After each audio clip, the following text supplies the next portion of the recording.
इस बार झारखंड के तमाम वासियों से मेरा आग्रह रहेगा कि इस बार जेबी केसेस को वोट देके इसे हम लोग सरकार पे बैठाते हैं बहुमत के साथ। अगर मान लेते हैं कि जेबी केसेस का अगर 20 भी सीट आ जाती है तो सोचिए कि जिसके साथ भी गठबंधन होगा उसके साथ ही दहाड़ देगा। जय झारखंड, मैं हूं दिनेश। आज मैं इस वीडियो के माध्यम से फिर से झारखंड के तमाम वासियों को थोड़ी बहुत जागरूक करने की कोशिश करूंगा।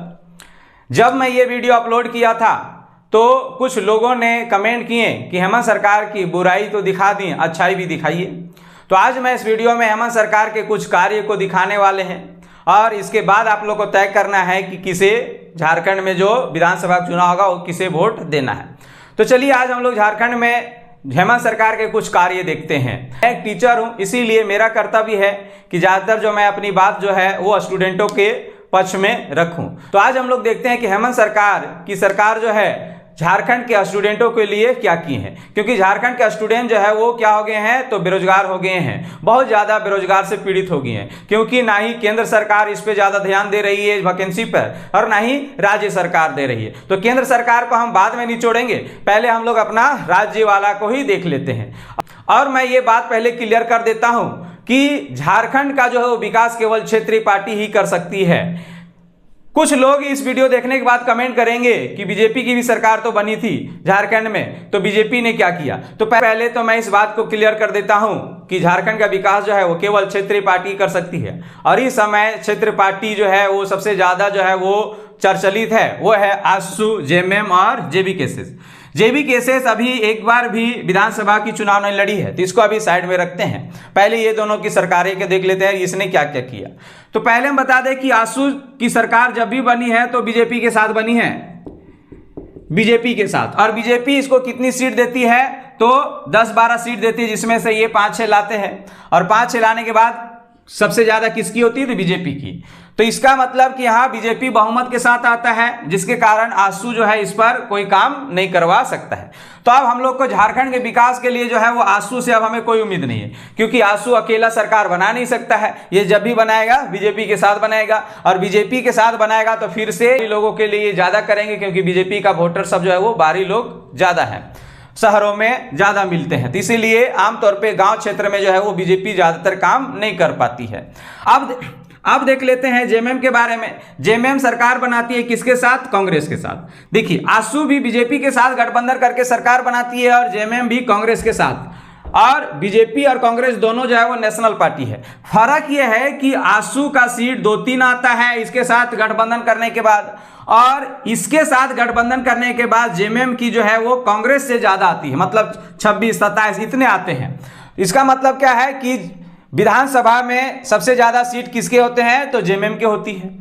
इसका मतलब क्या है कि जेएमएम जो है अगर चाहता है तो झारखंड का विकास कर सकता था, क्योंकि कांग्रेस के साथ भले गठबंधन है लेकिन कांग्रेस की सीट कम है तो ये कर सकता था। लेकिन देखते हैं कि झारखंड में हेमंत सरकार ने क्या क्या किया है। पहली बार हेमंत सरकार जो है वो अपनी कार्यकाल को लगभग समाप्त किया 5 साल, है ना। मतलब कि जेएमएम का ही सरकार रही, पूरा तो नहीं कर पाया, है ना, लेकिन जेएमएम के सरकार लगभग अब ये 5 साल पूरा करने चला।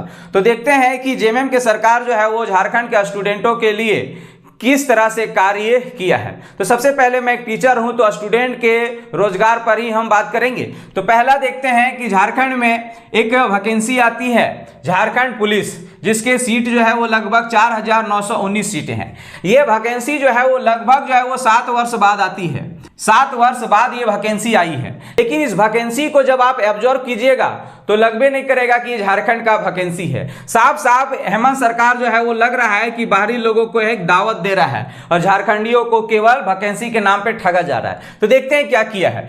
न्यूमेरिकल से, इसका सिलेबस से आपको पता चलेगा कि न्यूमेरिकल से मतलब कि मैथ और रीजनिंग से 25 नंबर दिया हुआ है, जीके से 25 नंबर दिया हुआ है और हिंदी से 50 नंबर। ध्यान से देखिएगा, ये झारखंड का वैकेंसी है और झारखंड का कोई भी क्षेत्रीय वैकेंसी होता है तो उस क्षेत्र का, उस राज्य से संबंधित प्रश्न जो है वो ज्यादा पूछे जाते हैं। देखिए यहाँ हिंदी को ज्यादा कर दिया है और यहाँ जीके लिखा है केवल, इसमें बोलबे नहीं किया है कि झारखंड जीके है कि नेशनल जीके है। तो इसका मतलब झारखंड अगर देखा जाए, अगर इसको हम लोग नेशनल ही माने तो झारखंड का एक भी क्वेश्चन है ही नहीं। अगर यहाँ केवल जीके लिखा हो सकता है 10-12 क्वेश्चन झारखंड का हो और 10-12 क्वेश्चन नेशनल जीके का हो। तो इससे साफ जाहिर पता चल रहा है कि यहाँ पर जो है वो बाहरी लोगों को जो है वो दावत दिया जा रहा है। क्यों? अपने में ये सिलेबस दे के सोचो कि हेमंत सरकार किसे दावत दे रहे हैं, तो आमतौर पे जो है वो यूपी और बिहार का क्षेत्र के बिहार वाले लोगों को ये दावत कर रहे हैं। रीजन क्या है कि यूपी और बिहार वाले जो है वो हिंदी में बहुत तेज होते हैं। हम लोग हिंदी में उन लोगों को टक्कर नहीं दे पाते हैं, क्योंकि यूपी और बिहार जो है वो प्राचीन कालों से ही शिक्षा का केंद्र रहा है। झारखंड में तो ये अंग्रेजों के काल में आके थोड़ी बहुत स्कूल वगैरह बनना प्रारंभ हुआ था। जब आप मगध महाजनपद पढ़ते हैं तो मौर्य वंश के संस्थापक चंद्रगुप्त मौर्य उस समय वो कहाँ गया था, तक्षशिला पढ़ाई करने गया था। और याद कीजिए गुप्त वंश में नालंदा विश्वविद्यालय की यहाँ पर ही स्थापना हुआ था। तो ये लोग प्राचीन काल से ही शिक्षा का केंद्र है। तो इन लोगों को हम लोग जो है खास करके हिंदी में जो है वो टक्कर नहीं दे सकते हैं। तो यहाँ पर इस हिंदी के जगह पे जो है वो झारखंड जीके होना चाहिए, जो कि ऐसा नहीं है। तो इससे साफ जाहिर है कि हेमंत सरकार भले ही झारखंड के नाम पे वैकेंसी निकाली है, लेकिन ये दावत किसे दे रहे हैं, तो यूपी और बिहार वाले को। तो ध्यान से देखते चलो। अगला वैकेंसी जो है वो झारखंड उत्पाद सिपाही, जो 583 सीटों की बहाली किया था, निकाला है, लेकिन आज तक ना ही इसका दौड़ हो पाया है और ना ही आज तक जो है इसका एग्जाम हो पाया है। और इस पर अभी सरकार चुप है, कुछ बोल नहीं रहा है। अगला देखते हैं ये एग्जाम, कुछ ऐसे एग्जाम झारखंड में देखो, कुछ ऐसे एग्जाम जो कब का आया है, लेकिन उसका कोई अभी तक माए बाप कोई उसका छानबीन नहीं हो रहा है। कब उसका एग्जाम होगा, कब उसका क्या होगा, कुछ नहीं। लेकिन झारखंड में कुछ ऐसी भी वैकेंसियां आई है जो मात्र 15 से 20 दिन के अंदर में ही एग्जाम ले लिया गया है। देखेंगे जेपीएससी है ना, 11, 12 और 13 जेपीएससी जो लाया गया, मात्र 13 से 14 दिन के नोटिफिकेशन के बाद जो है वो एग्जाम ले लिया गया। इस पर भी झारखंड के लोगों ने कोई विरोध नहीं किया, झारखंड का स्टूडेंटों ने कोई विरोध नहीं किया। लेकिन जब इसने रिजल्ट दिया तो उसमें हद ही पार कर दिया। देखिए अनरिजर्व्ड वाले को 246 से उठाया, BC 1 को 246 से और BC 2 को 246 से। अगर देखा जाए कि BC 1 और BC 2 को दोनों को जो है वो 246 से उठाना था और अनरिजर्व्ड वाले जनरल वाले को भी 246 से उठाना था, तो फिर BC 1 और BC 2 बनाने क्या जरूरत है, डायरेक्ट इसको डाल दीजिए ना अनरिजर्व्ड में। फिर यहाँ BC और BC 2 का कोई मतलब ही नहीं रह गया है। तो देखो कितनी बड़ी धांधली होता है, मतलब कि अनरिजर्व्ड वाले को भी उतना ही से उठाया जाए, झारखंड के BC 1 और BC 2 को भी उतना ही से उठाया जाए। तो फिर भैया कैटेगरी क्यों बनाए हो? हाँ, यहाँ पर ही ST और SC को थोड़ी बहुत राहत मिला है, कोई दिक्कत नहीं है, लेकिन ST SC को भी थोड़ा सा यहाँ पे ध्यान देना पड़ेगा। अगर किसी के घर में 4 भाई है और एक भाई को थोड़ा सा कम हिस्सा मिल रहा है, तो ऐसा नहीं कि 3 भाई को जो है वो खुश होना चाहिए, नहीं, उसके खिलाफ जो है वो आंदोलन करना चाहिए। तो उसी तरह ST SC यहाँ खुश से सोच रहा है कि चलिए हम लोग का तो थोड़ा सा राहत मिला है, लेकिन BC 1 और BC 2 के प्रति इन लोग कुछ नहीं सोचे, ना ही इन लोग कुछ बोले भी। तो आपको ये चीज ध्यान देना है कि जब भी 4 भाइयों के बीच में अगर एक भाई का अगर कुछ बुरा हो रहा है तो सबको मिल के साथ देना होगा, अन्यथा कल के डेट में आपके साथ बुरा होगा तो फिर अगला वो मजा लेगा। तो ये देखो ध्यान से, ये सब सिचुएशन देखो, ये सब ऑब्जर्व कीजिए कि क्या कर रहा है झारखंड सरकार। अगला देखिए कि झारखंड में जो है वो लगभग 5-6 साल बाद जो है वो पीजीटी का एग्जाम होती है और पीजीटी के एग्जाम रिजल्ट भी आ गया, लेकिन धांधली इतना बड़ा हुआ कि बोकारो का एक ही सेंटर से श्रेय डिजिटल सेंटर से एक ही सेंटर से वो 481 को स्टूडेंट जो है वो पास हो जाते हैं। सारा 30 मार्क खान यही बैठे हुए थे ना, है ना, नोटों के बंडल दे दे के। तो ये चीज आप ध्यान से समझिए। तो कुछ वैकेंसियां निकाल रही है तो उसके एग्जाम में नहीं ले रहे हैं। हमको तो लगता है इंतजार करते रहता है कि कितना कोई जो है वो घूस देने के लिए राजी हुआ। जब तक घूस देने वाला, अगर मान लेते हैं 2000 सीट है तो 2000 घूस देने वाला आदमी नहीं जुटता है, तब तक एग्जाम में नहीं लेता है। और जो एग्जाम लेता है तो देखो एक ही सेंटर से 481 स्टूडेंट पास हो जाते हैं। अगला देखते हैं जो सबसे विवादित जो है वो वैकेंसियां जो है और सबसे प्राचीन कह सकते हैं इसको, अब इसको प्राचीन काल बोलते हैं इसको जी, जैसे सीजीएल वैकेंसी को प्राचीन बोलिए, अब इतना पुरान हो गया इसे प्राचीन बोलिए। झारखंड के छात्रों का जो है वो कैरियर बर्बाद करके रख दिया, कितने लोग का शादी टूट गया है, कितने लोग का छेकट टूट गया है इसी जैसे सीजीएल के कारण। कितने लोग तो बुढ़ा गए हैं इसका इंतजार कर करके, समझे ना। इसमें मात्र कितने सीटें हैं तो 2025 सीटें हैं और 2025 सीटें के लिए जो है लगभग 6 से 7 लाख स्टूडेंट जो वो फाइट कर रहे हैं। फिर भी झारखंड के लोग जो है इस पर उम्मीद लगाए रहते हैं कि एक सीट इसमें मेरा है। लेकिन जब एग्जाम होती है तो एग्जाम जब दे के घर पहुंचे ही नहीं तो पेपर लीक हो जाती है। क्या हो जाती है? पेपर लीक हो जाती है। सोचिए कितनी बड़ी धांधली हो जाती है। और शाम आते आते कैंसिल भी हो जाता है, पूरा प्रूफ के साथ मिल जाता है, पूरा फोटो खींचा हुआ। तो इस तरह से बड़ी लेवल में धांधली हो रही है। अगला बात करें जो इसको तो आप कह सकते हैं आदि पुरुष वैकेंसी झारखंड में जेटेड।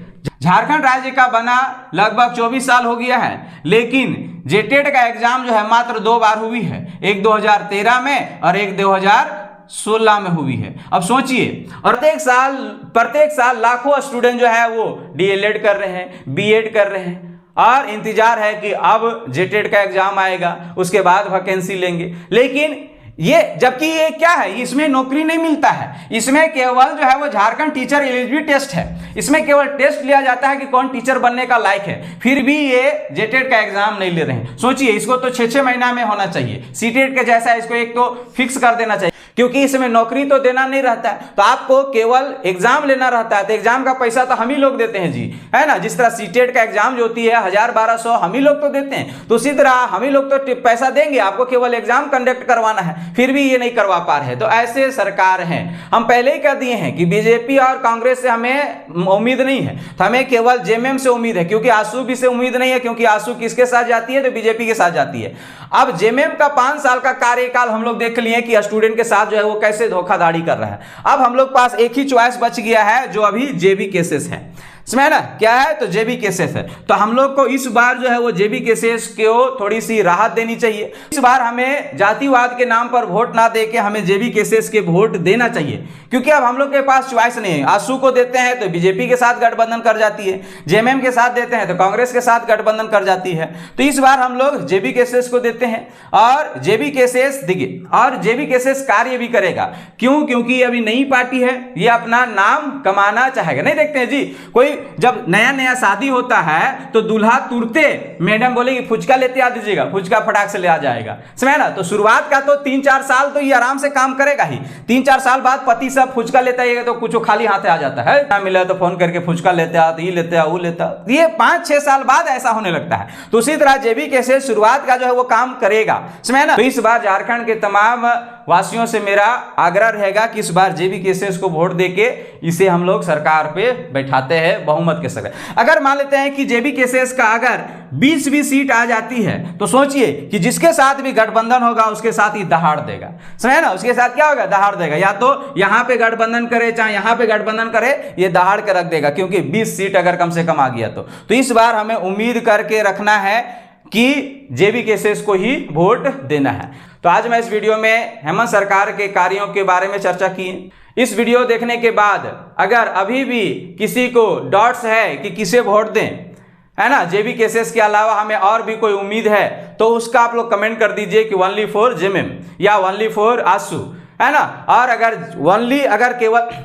अगर केवल जेबी केसेस है, उम्मीद है, तो ओनली फॉर जेबी केसेस लिखिए। चलिए मिलते हैं नेक्स्ट वीडियो में, तब तक के लिए गुड बाय।